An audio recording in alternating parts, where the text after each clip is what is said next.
Let me tell you about Ronnie and the little orange light he ignored for 2 months, right up until it nearly rolled his truck on the highway.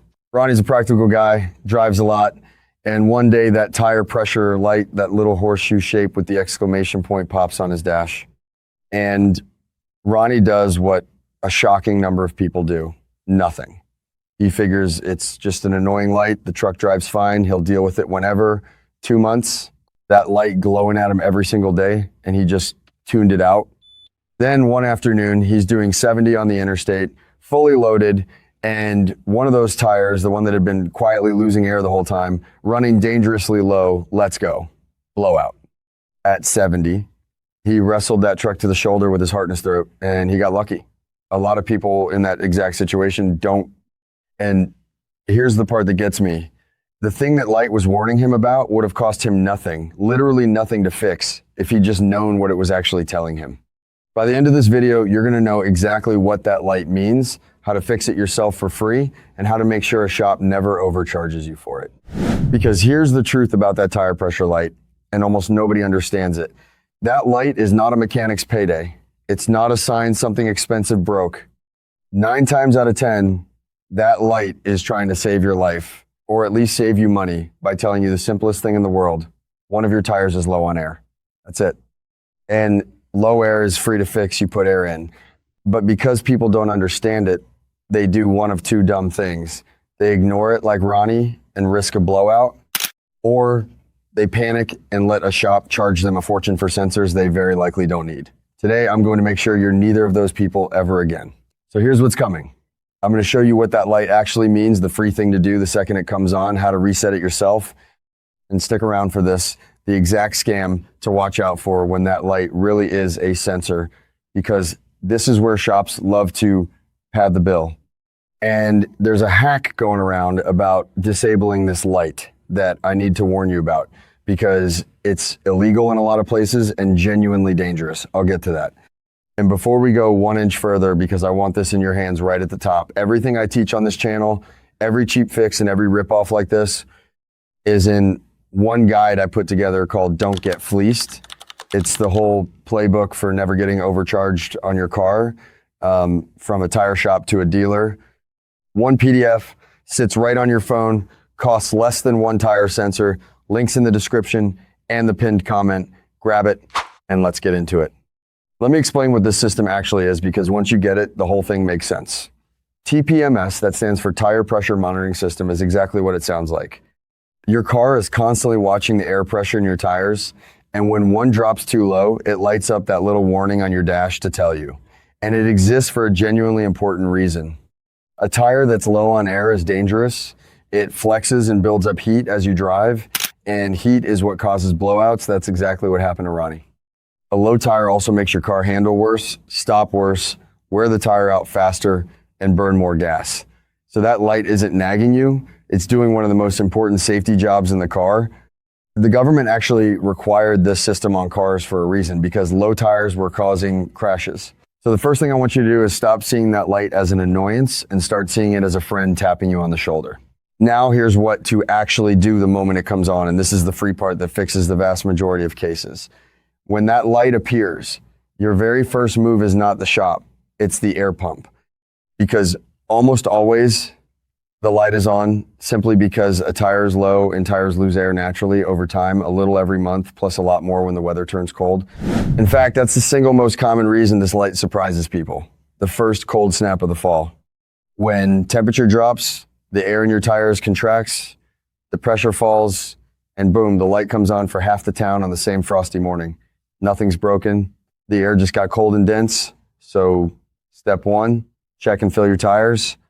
Here's how to do it right, because the details matter. You want to check your pressure when the tires are cold, meaning before you've driven much, or after the car's sat a few hours, because driving heats the tires up and gives you a false high reading. Grab a tire pressure gauge. They're a couple of bucks, and honestly, everyone should have one in the glove box. Now, the correct pressure for your car is not the number on the side of the tire that's the tire's maximum, not your target. Your correct number is on a sticker inside your driver's door jamb, that little placard when you open the door.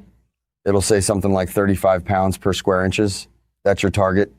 Check all 4 tires, Fill any that are low to that number at a gas station, air pump, or with a cheap portable inflator. And here's one people forget. Check your spare if you can, because some cars monitor that too. Fill them up right, and in most cases, that light is about to turn off on its own. That's your free fix right there. No shop, no parts, no labor, just air. Real quick, since we're right around the halfway point and you're getting the good stuff, if this is saving you a trip to the tire shop, that guide I mentioned, Don't Get Fleeced, has this exact kind of straight talk for every part of your car, so you never get charged for something this simple. Description and pinned comment. Now let me show you the reset and then the scam to watch for. So you filled your tires, but the light's still on. Don't panic, that's normal. On a lot of cars, the system needs a little time or a little nudge to recognize the pressure's back to normal. Sometimes it just needs you to drive for a few minutes above a certain speed and it'll turn itself off once it rereads the tires. But if it stays stubborn, most cars have a reset procedure and it's usually simple. On many vehicles, there's a TPMS reset button often tucked under the steering wheel or in the settings menu on your dash display, and the process is generally turn the key to on but don't start the engine. Hold that reset button till the light blinks a few times, then start the car and drive. That relearns the tire pressures. Every car's a little different, so the move is to search your exact year, make, and model plus TPMS reset, and you'll find the 2-second procedure for yours. That's it. Full your tires, reset the light, done, and you did the whole thing for free in your driveway. The thing a shop might have charged you a diagnostic fee just to look at. Now here's where I really earn your trust, because let's talk about when it's actually a sensor and how shops turn that into a payday. Inside each of your tires is a little battery-powered sensor that reads the pressure and radios it to your car. Those sensors last a long time, usually 5 to 10 years, but eventually the battery inside dies. And when it does, that sensor stops reporting and your TPMS light comes on and stays on no matter how perfect your tire pressure is. So sometimes, yes, it genuinely is a dead sensor that needs replacing. That's real. But here's the scam to watch for, and it's a common one. When one sensor dies, some shops will try to sell you all 4 sensors at once, whether the other 3 are bad or not, and mark each one way up. Now, I'll be fair, there's an honest argument that if your sensors are old and one died, the others may be close behind, so replacing them together can save you repeat visits. That's a legitimate conversation, but it should be a conversation, an option they offer you, not a mandatory 4-pack they scare you into. If only one is dead and your others are fine, you have every right to replace just the one. The other trick, the sensor part itself is often $20 to $50, but shops mark it up and then pile on labor because replacing a sensor means dismounting the tire. So a job that should be modest becomes a few $100s fast. Here's your protection. Know that a sensor is a cheap part. Ask them to show you which specific sensor failed. Ask whether you really need all 4 or just the one, and get a second quote if the number feels huge. An honest shop will walk you through exactly which sensor is dead and why. A shop that immediately quotes you 4 marked up sensors plus heavy labor without explaining, that's your cue to get another opinion. You walking in knowing this stuff is the whole difference. And one more honest money saver here, you can often buy the sensor yourself for a fraction of what a dealer charges and just pay a tire shop to install it. Or many independent tire shops will replace a single sensor far cheaper than a dealership. You've got options, and knowing you have options is what keeps you from getting steamrolled. Now, let me get to that hack I warned you about, because people ask about it and I need to be straight with you. Disabling or bypassing the TPMS light so it just goes away. There are little devices and tricks sold to permanently kill that light so you never have to see it. Please don't do this, and here's why it's a genuinely bad idea, not just me being cautious. First, in a lot of places, it's actually illegal to disable a required safety system, and it can fail you at inspection. But way more important than that, you'd be blinding yourself to a real safety warning. If you kill that light, then the day you actually have a tire going flat, a slow leak, a nail in your tire dropping your pressure on the highway, your car has no way to warn you. You've disconnected the smoke detector because it was annoying. That light being on is mildly irritating. A blowout at highway speed because you had no warning is a whole different thing. Ask Ronnie. Don't disable the warning. Fix what it's warning you about. That's always the answer. Let me also give you a couple of honest heads up so nothing surprises you. If you fill your tires and reset the light and then it comes back on in a day or two, pay attention, because that's telling you something real. That's a tire with a slow leak, probably a nail or a screw in it, losing air faster than normal. So So if that light keeps coming back after you've properly filled it, don't just keep topping it off forever. Look for a leak or get that tire checked for a puncture, because a slow leak today is a flat on the side of the road next week. And here's a good to know. A small nail in the middle of the tread of your tire is very often repairable for a small fee, like 20, 30 bucks. You do not automatically need a whole new tire just because you picked up a nail. Some shops will try to sell you a new tire when a simple patch would have done it. So a repeat light means find the leak, and a nail doesn't automatically mean a new tire. 2 more things nobody tells you that save you money, and 1 seasonal reminder that'll save you a panic every year.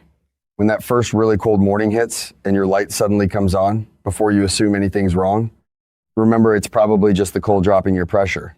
Top your tires back up to that door sticker number and you're almost certainly fine. It happens to everybody every fall. Now you'll know exactly what it is instead of worrying. So let me pull this whole thing together so it sticks with you. That tire pressure light is a safety feature. Not a scam most of the time. It just means a tire is low, and low tires cause blowouts. So never ignore it like Ronnie did. The second it comes on, check all 4 tires cold. Fill them to the number on your driver's door sticker, not the number on the tire, and the light will usually turn itself off. Or you reset it with your car's quick TPMS procedure. That's a free fix in your own driveway. If the light stays on with perfect pressure, then it might be a dead sensor, a cheap part, and that's where you protect yourself. Make them show you which sensor failed. Don't let them force all 4 on you, and get a second quote if it's high. Never disable the light, because you're just blinding yourself to a real danger. And if it keeps coming back after you fill it, you've got a slow leak to chase down before it strands you. Do all that, and you will never again ignore this light out of confusion or overpay for it out of fear. And here's what I really want you to sit with, because it's bigger than a warning light. Ronnie almost lost control of his truck at 70 miles an hour. He could have lost a lot more than that over a light he ignored for 2 months because nobody ever told him. It just meant put some air in your tire. Think about that. The fix was free. The fix was a 2-minute stop at a gas station air pump. And the only reason it turned into a blowout on the interstate is that a simple life-saving warning got treated like an annoying nag because no one ever explained what it was really saying. That's the whole thing, isn't it? So much of this stuff isn't complicated or expensive. It's just that nobody ever sat us down and told us the truth in plain language. And that gap, that little bit of not knowing, is what turns a free fix into a dangerous, expensive mess and what lets people take advantage of us. That's the entire reason I make these. Not to turn you into a mechanic just to make sure that the next time a light comes on your dash, you don't feel that helpless flicker of fear or that urge to just ignore it. You look at it and think, I know exactly what that is and I know exactly what to do. That calm, that little bit of knowing, that's what keeps you safe and keeps your money in your pocket where it belongs. So do me one favor before you go, and it genuinely helps. Hit that like button if this finally explained a light you've maybe been ignoring or worrying about. It pushes this out to the next person driving around right now with that orange light glowing, either scared it's expensive or ignoring it like Ronnie, and it might be the thing that keeps him off the shoulder of a highway. And tell me 2 things down in the comments. First, be honest, is that tire light on in your car right now? How long's it been on? Go look and tell me. And second, what do you want next? Should I show you how to find a slow leak in your tire yourself at home, or how to safely change a flat tire on the side of the road the right way? You pick it, I'll build it. And subscribe, because I've got a whole garage full of these coming, the cheap fixes, the honest tricks, and the truth the shops would honestly rather you never learned. Thank you for trusting me. And thank you for sticking with me all the way to the end. I'll see you in the next one.